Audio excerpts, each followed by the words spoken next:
इस लड़के ने ट्विटर और फेसबुक दोनों में काम करने से मना कर दिया है। सोचिए एक ऐप जो सिर्फ 100 यूजर के पास थी, जिसका कोई क्लियर पर्पस नहीं था, अब उसके पास $5 लाख है। आप ऐसा समझो कि सिलिकॉन वैली में पैसे पेड़ पे उगते हैं। पहले ही दिन 25,000 लोग साइन अप करते हैं और बहुत सारे तो ऐसे न्यूज आए कि डेंजरस सेल्फी लेते हुए 259 लोगों की मौत हुई। इंस्टाग्राम फेसबुक के ग्रोथ को खा रहा है।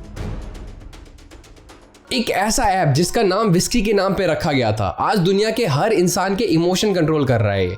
लेकिन क्या आपको पता है कि इस ऐप के पीछे एक असली इंसान था जिसके 2 नाम ने उसकी किस्मत लिख दी और फिर उस ऐप को ज़करबर्ग ने 7,500 करोड़ देकर के खरीद लिया बिना उसके पैसे कमाए। इंस्टाग्राम पे एक पोस्ट करने के लिए लोग क्लिप्स पे चढ़ जा रहे हैं, ट्रेन के सामने सेल्फी ले रहे हैं और फिल्टर्स के पीछे अपनी असली चेहरा छुपा रहे हैं। 259 लोग इस चक्कर में मारे भी जा चुके हैं। पर सबसे बड़ा शॉकिंग ये है, ये ऐप बनाई ही इसलिए गई थी कि लोग अपनी लाइफ शेयर करें, ना कि खतरे में डालें। नमस्कार दोस्तों, मैं अमरजीत सिंह राजपूत। आज हम बात करेंगे उस ऐप की जो हर स्मार्टफोन में है, हर जवानी के दिल पे है और हर जिंदगी के एक हिस्सा बन चुकी है, इंस्टाग्राम। लेकिन ये कहानी सिर्फ एक ऐप की नहीं है, ये है एक ऐसे लड़के की कहानी जिसने अपने सपनों के लिए $2 बिलियन मौके ठुकराए हैं। जी हाँ, एक ऐसी कंपनी की कहानी जिसके चक्कर में दुनिया के इन्वेस्टर पागल हो गए थे और इस हीरो का नाम है केविन सिस्ट्रॉम। बात 2004 के, जब फेसबुक अभी सिर्फ हार्वर्ड और कुछ ईवी लीग कॉलेज का खेल था। मार्क ज़करबर्ग तब एक छोटा सा कोडर ने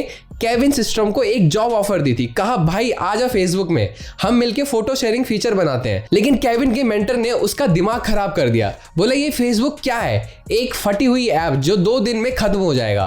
केविन ने सोचा ठीक है, नहीं जाता हूं, और वो चला गया इटली फोटोग्राफी सीखने। सोचिए एक मौका जो आज $1 ट्रिलियन कंपनी का हिस्सा बन सकता था, उसने उसे ठुकरा दिया। इटली से वापस आया तो केविन को इंटर्नशिप मिली एक छोटी सी स्टार्टअप ऑडियो में। ये वही कंपनी थी जो बाद में जाकर के ट्विटर बनी। वहां उसकी दोस्ती हुई जैक डॉसे से, जो ट्विटर के को फाउंडर बने। जैक ने कहा केविन ये ट्विटर बड़ा चीज बनने वाला है, ज्वाइन कर ले। पर केविन को लगा ये माइक्रो ब्लॉगिंग हो सकता है, इसका कोई फ्यूचर नहीं है, और उसने ट्विटर को भी छोड़ दिया। दोस्तों 2 मौके फेसबुक और ट्विटर दोनों हाथ से निकल गए। फिर केविन ने फैसला किया मैं अपना खुद का कुछ बनाऊंगा। उसने एक नया स्किल सीखा, मोबाइल ऐप डेवलपमेंट करना। 1 साल के अंदर उसने एक ऐप बनाई, नाम रखा बर्बन। हाँ, ये वही विस्की वाली बर्बन है। नाम सुन के लगता है कोई प्रीमियम चीज है, लेकिन ऐप थी एकदम कॉकटेल। चेक इन करो, अपनी लोकेशन बताओ, फोटो डालो और वर्चुअल प्राइज जीतो। डिजाइन ब्राउन और रेड का ठंडा सा मिक्स। इसका मोबाइल वेबसाइट काम ही नहीं करता था। फीचर्स इतने कंफ्यूजिंग थे कि यूजर्स पूछते रहते थे ये करता क्या है भाई। पर सिलिकॉन वैली का जादू देखो। केविन एक हाई प्रोफाइल पार्टी में गया जहां इन्वेस्टर पैसे बांटने के मूड में थे। उसने अपनी ऐप को पिच किया और एक इन्वेस्टर ने $50,000 दे दिए। दूसरी इन्वेस्टमेंट कंपनी ने सुना तो उसने $250,000 लगा दिए। पहले वाले ने भी अपने स्टेक्स बढ़ाकर $250,000 कर दिए। टोटल मिले $5 लाख। सोचिए एक ऐप जो सिर्फ 100 यूजर के पास थी, जिसका कोई क्लियर पर्पस नहीं था, अब उसके पास $5 लाख है। आप ऐसा समझो कि सिलिकॉन वैली में पैसे पेड़ पे उगते हैं। लेकिन हुआ क्या, बर्बन चल नहीं रहा था, यूजर्स नहीं बन रहे थे। केविन ने सोचा कुछ तो गलत है। उसने अपने यूजर से डायरेक्ट बात की, पूछा बर्बन में आपको क्या पसंद आया। जवाब ने उसका दिमाग खोल के रख दिया। लोगों को चेक इन प्राइस से कोई मतलब ही नहीं था, उन्हें सिर्फ एक चीज पसंद थी, फोटो शेयरिंग। केविन ने एक बड़ा सवाल पूछा, हम किस प्रॉब्लम का सॉल्यूशन दे रहे हैं? और जवाब था कोई भी ऐप नहीं है जो एक साथ दोस्तों के साथ हाई क्वालिटी फोटो शेयर करने का आसान तरीका देती हो। केविन ने अपने स्टैनफोर्ड के दोस्त माइक कैरिगी को टीम में बुलाया। दोनों ने एक बोल्ड फैसला लिया, बर्बन को बंद करो, एक नई ऐप बनाओ जो सिर्फ एक चीज करे और वो करे शानदार तरीके से, फोटोज। माइक थोड़ा नर्वस था क्योंकि उसने अभी अपनी जॉब छोड़ी थी, पर केविन के विजन देख करके वो मान गया। उन्होंने ऐप का नाम रखा इंस्टाग्राम। इंस्टेंट और टेलीग्राम का कॉम्बिनेशन। केविन की फोटोग्राफी का पैशन यहाँ काम आया। उसने फोटोशॉप से फिल्टर बनाया जिनसे कोई भी फोटो प्रोफेशनल लगने लगती है। उसकी गर्लफ्रेंड ने एक गोल्डन आइडिया दिया, फिल्टर्स ऐड करो, मेरी फोटो भी अच्छी लगनी चाहिए। ये छोटा सा सजेशन फिल्टर इंस्टाग्राम की कामयाबी का बड़ा राज बन गया। 6 अक्टूबर 2010 इंस्टाग्राम लॉन्च हुआ और दोस्तों ये कोई आम लॉन्च नहीं था। पहले ही दिन 25,000 लोग साइन अप करते हैं। 1 महीने में 1 मिलियन यूजर्स। एक्चुअली हुआ ये था कि iPhone 4 का नया कैमरा मार्केट में था। लोग स्मार्टफोन फोटोग्राफी के दीवाने हो रहे थे और इंस्टाग्राम था सबसे बेहतर mobile first photo app. Instagram ने फोटो को फेसबुक ट्विटर पर शेयर करने इतना आसान किया था कि हर पोस्ट नया यूजर लाती थी। केविन ने फेमस फोटोग्राफर और डिजाइनर्स को अर्ली एक्सेस दिया था, जिसे इंस्टाग्राम के टोन क्रिएटिव और क्लासी बनाया। और फिर फिल्टर ने हर किसी को फोटोग्राफर बना दिया। एक एवरेज फोटो भी एकदम मास्टरपीस लगने लगती थी। पर इतनी बड़ी कामयाबी के लिए केविन तैयार नहीं था। इंस्टाग्राम के सर्वर बार बार क्रैश हो रहे थे।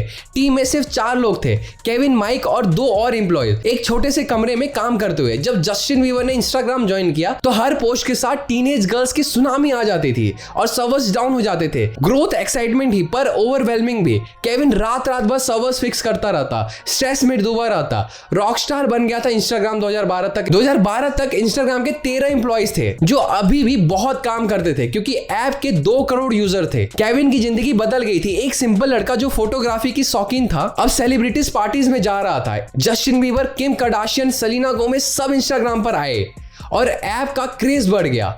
लेकिन ये ग्लैमर के साथ एक नया अंधेरा भी आया था। इंस्टाग्राम एक क्रिएटिव स्पेस था पर अब ये एक दुकान की तरह लगने लगा। ब्रांड्स लोगों को पैसा देकर प्रोडक्ट्स प्रमोट कर रहे थे। किम कार्दाशियन ने एक स्पॉन्सर पोस्ट किया, $1 मिलियन चार्ज किया उसका, जिसे फॉलोअर्स को लगा ये जेन्युइन रिकमेंडेशन है। इंस्टाग्राम का असली उद्देश्य फोटोग्राफी और आर्ट था।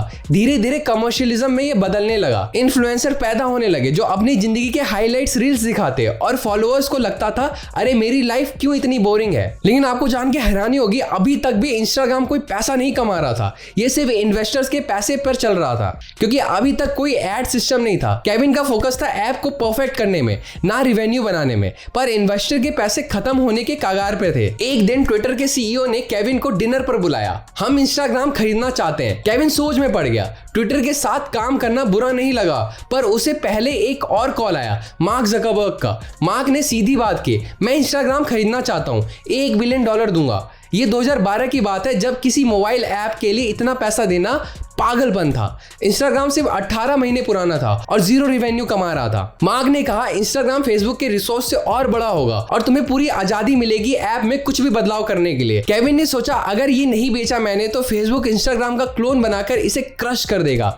ये एक विन विन डील थी उसके लिए। केविन ने हाँ कर दिया और ये डील दुनिया भर में छा गया।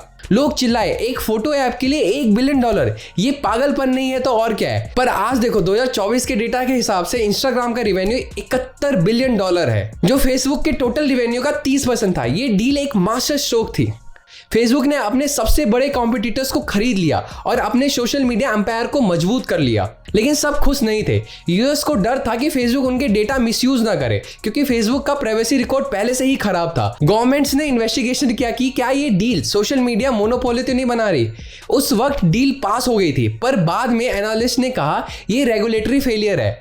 क्रिस ह्यूगस फेसबुक के को फाउंडर ने भी कहा मार्क का पावर अनप्रेसिडेंटेड है। ये डील उन दिनों होनी चाहिए थी। इंस्टाग्राम के 13 एम्प्लॉइज के लिए ये सेलिब्रेशन का मौका था। केविन ने उन्हें लास वेगस में बड़ी पार्टी दी पर जल्दी ही एक सच सामने आया। एम्प्लॉइज को कोई बड़ा पे आउट नहीं मिला। सिर्फ केविन और माइक जो को फाउंडर थे अमीर बन गए। एम्प्लॉइज को फेसबुक में जॉब ऑफर हुई पर वो दिल से खुश नहीं थे।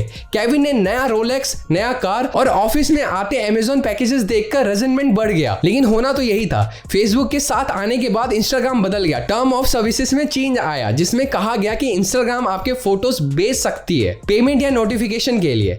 लोग गुस्सा थे। #डिलीट इंस्टाग्राम ट्रेंड होने लग गया और इंस्टाग्राम को वर्डिंग बदलनी पड़ी। पर ये तो बस शुरुआत थी। इंस्टाग्राम पर बुलिंग, हेट स्पीच और इलीगल कंटेंट बनने लग गए। एनोनिमस अकाउंट बनने की वजह से ये आसान था। टेररिस्ट भी हैशटैग के जरिए रिक्रूटमेंट कर रहे थे। स्कैम और फ्रॉड कॉमन हो गए थे। लेकिन सबसे बड़ा इशू था मेंटल हेल्थ पर असर। 2021 में वॉल स्ट्रीट जर्नल में खुलासा किया गया कि फेसबुक को पता था इंस्टाग्राम टीनेजर्स गर्ल्स के लिए टॉक्सिक है। उनके अपने रिसर्च ने कहा था 1 in 3 गर्ल्स के बॉडी इमेज इशू इंस्टाग्राम से खराब होते हैं। 13% ब्रिटिश टीन के सुसाइड थॉट्स इंस्टाग्राम से लिंक्ड थे। फिर भी फेसबुक ने ये डेटा लॉ मेकर्स से छुपाया। एम्प्लॉयज भी डिप्रेस हो रहे थे। लोग फोटोशॉप, फेस ट्यून से फोटोज को एडिट कर रहे थे। दांत सफेद करना, बॉडी थिनर, ये एक कंपटीशन बन गया था जिसमें लोग अपने आप को कंपेयर करते थे और एंजाइटी फील करते थे। और किस लिए? सिर्फ लाइक और फॉलोअर्स के लिए। कई अकाउंट्स तो फेक फॉलोअर्स खरीद देते थे। नेशनल ज्योग्राफी ने लिखा कि इंस्टाग्राम ने ट्रेवल बदल दिया।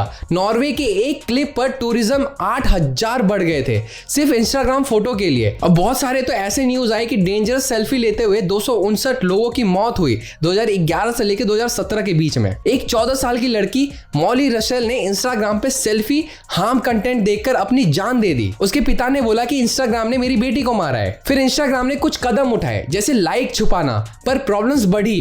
केविन को ये सब देखकर दुख हुआ था। वो चाहता था इंस्टाग्राम एक क्रिएटिव स्पेस बने, ना कि एक मार्केटिंग मशीन। शुरुआत में फेसबुक ने केविन को पूरी आजादी दी थी जैसे प्रॉमिस किया था, पर धीरे धीरे इंटरफ्रेंस शुरू हो गया। जकरबर्ग ने कहा वाइन हैशटैग की विजिबिलिटी कम कर दो, स्नैपचैट यूजर नेम डिस्करेज करो। व्हाट्सएप के फाउंडर्स को भी केविन से बात करने को कहा गया क्योंकि वो फेसबुक को सेल नहीं करना चाहता था। ये छोटे छोटे रिक्वेस्ट थे पर बाद में बड़े झगड़े शुरू हो गए। जकरबर्ग चाहता था कि इंस्टाग्राम ज्यादा नोटिफिकेशन भेजे, ईमेल्स करे ताकि एंगेजमेंट बढ़े। केविन ने मना किया, कहा ये यूजर्स को इरिटेट करेगा। फिर एडवर्टाइजिंग के लिए झगड़ा हुआ। जकरबर्ग चाहता था कि फेसबुक के एड सिस्टम इंस्टाग्राम पर भी लगे जिससे मिलियंस का रिवेन्यू शुरू हो जाए, पर ये एड्स टैकी थे, क्लिक बेट स्टाइल के। केविन चाहता था सिर्फ क्यूरेटेड लग्जरियस एड जो इंस्टाग्राम के एस्थेटिक से मैच करे। शुरू में उसकी चली पर आखिर में जकरबर्ग ने अपना फैसला थोपा। सबसे बड़ा झगड़ा तब हुआ जब जकरबर्ग को लगा कि इंस्टाग्राम फेसबुक के ग्रोथ को खा रहा है। फेसबुक उसका बेबी था और इंस्टाग्राम उससे ज्यादा पॉपुलर हो रहा था। एक फॉर्मर एम्प्लॉय ने कहा फेसबुक बड़ी बहन की तरह थी जो चाहती थी इंस्टाग्राम सुंदर लगे पर उससे ज्यादा नहीं। जकरबर्ग ने छोटे चेंजेस किए, फेसबुक ऐप से इंस्टाग्राम लिंक हटा दिया, इंस्टाग्राम से फेसबुक लिंक जोड़ने को कहा। इंस्टाग्राम थीम ग्रोथ भी लिमिट कर दी गई, सिर्फ 8% ग्रोथ अलाउ थी जबकि जरूरत ज्यादा की थी। पर इस टाइम केविन खुलकर जकरबर्ग के फैसलों के खिलाफ बोला। टेंशन बढ़ने लग गया। केविन ने छुट्टी ली जो बार बार एक्सटेंड की। फिर एक दिन उसने अनाउंस किया वो और माइक रिजाइन कर रहे हैं। इंस्टाग्राम के एम्प्लॉयज को लगा ये मजाक है पर ये सच था। केविन और माइक के जाने के बाद Instagram officially Instagram from Facebook बना। एड्स बढ़े, नोटिफिकेशन बढ़े और स्नैपचैट के स्टोरी फीचर को कॉपी करके इंस्टाग्राम स्टोरी लॉन्च किया जो सुपर हिट हुआ। आज इंस्टाग्राम दुनिया का सबसे बड़ा फोटो शेयरिंग प्लेटफॉर्म है। इसका असर हर जगह है, फैशन, ट्रैवल, फूड, फिटनेस। आपने देखा होगा आजकल एआई क्रिएटर्स भी आ गए जो एआई इन्फ्लुएंसर बन करके पैसे कमा रहे हैं। पर यह भी सच है कि मेंटल हेल्थ, प्राइवेसी और ऑथेंटिसिटी के लिए चैलेंज है। इंस्टाग्राम एक हाईलाइट रील है जहां लोग अपनी परफेक्ट जिंदगी देखते हैं, एक दिखावे की जिंदगी, और कई बार तो दूसरों को देख के सोचते हैं मेरी जिंदगी ऐसी क्यों नहीं है। ये एक प्यारे जहर की तरह है, दिखता सुंदर है पर अंदर से खोखला कर सकता है। केविन आज इंस्टाग्राम ज्यादा यूज नहीं करते। उनके लास्ट पोस्ट को 4 साल से ज्यादा हो चुके हैं। शायद उन्होंने समझ लिया कि जिंदगी के असली मोमेंट्स के लिए कैमरा छोटा पड़ जाता है। इंस्टाग्राम की कहानी एक लेसन है कि फिल्टर से साफ दिख सकते हो लेकिन रियलिटी वही रहेगी जो आपको भगवान ने बनाया है। देखो, बर्बन से इंस्टाग्राम तक का सफर आपने यहां तक सुन लिया है, पर सवाल ये है क्या ये बदलाव अच्छा है या बुरा? क्या इंस्टाग्राम ने हमें नजदीक लाया है, दूर किया है? हो सकता है आपके लाइफ पार्टनर आपको इंस्टाग्राम पर मिले हों, लेकिन दूसरी ही तरफ इसने आपके माइंड को कमजोर किया है। मैं अगर सिर्फ रील्स का एग्जांपल दूं तो आप रील स्क्रॉल करते हो, उससे हमारे बॉडी में डोपामाइन रिलीज होता है जो आपके अटेंशन स्पेन को घटाता जाता है। अब डिसीजन आपको लेना है कि आप इंस्टाग्राम चलाना चाहते हो या नहीं। और यहां तक आने के लिए बहुत बहुत धन्यवाद। और अगर वीडियो आपको अच्छी लगी और ऐसी ही वीडियो आप फ्यूचर में देखना चाहते हो तो लाइक और शेयर करो और सब्सक्राइब करना मत भूलना। धन्यवाद।